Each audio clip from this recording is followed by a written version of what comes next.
हमारे मनीषियों ने अपने अनुभूत ज्ञान से, हमारे मंत्र दृष्टा ऋषियों ने अपने अनुभूत ज्ञान से इस बात को प्रतिपादित, इस सिद्धांत को प्रतिपादित हमारे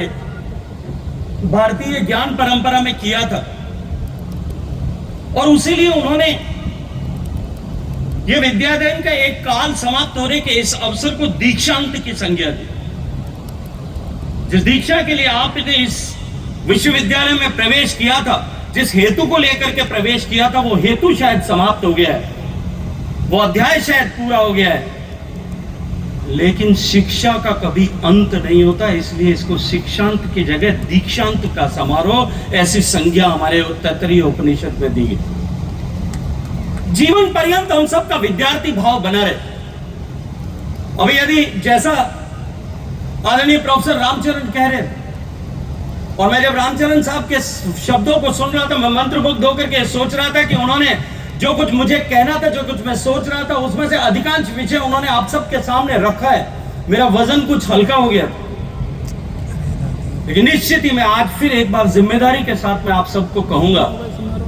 इस अवसर पर हम सबको संकल्प लेने की आवश्यकता है कि हमारे जीवन में हमारा विद्यार्थी भाव हमेशा बना रहे। और वो इसलिए और भी ज्यादा आवश्यक और प्रासंगिक आज की व्यवस्था में, आज की अवस्था में हो गया, क्योंकि तकनीकी के इस कालखंड में जब हमारे ज्ञान का क्षेत्र और उसका बेस इतना ब्रॉडन अप हो गया, इतना बढ़ गया, इतना चौड़ा हो गया कि जो कुछ ज्ञान सहस्त्राब्दियों में, हजारों सालों में अर्जित किया था मानव ने अपने इवोल्यूशन के इस प्रोसेस में, उद्विकास की इस यात्रा में, जो हजारों सालों में जितना ज्ञान अर्जित किया, उतना पिछले कुछ 100 साल में शायद उससे अधिक ज्ञान मानव ने अर्जित किया होगा, खोजा होगा। जो पिछले 100 साल में या सैकड़ों सालों में अर्जित किया, प्राप्त किया, उससे कहीं ज्यादा पिछले कुछ दशकों में शायद उससे बेहतर ज्ञान या उससे अधिक ज्ञान को अर्जित किया होगा। और जो कुछ पिछले दशकों में हुआ,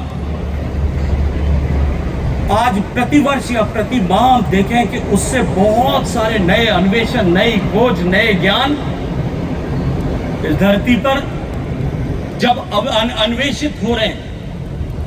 तब हम सब के लिए यह आवश्यक है कि हमारे जीवन में विद्यार्थी भाव बना रहे, हम नित्य निरंतर सीखते रहें। We have to keep ourselves updated and we have to reskill ourselves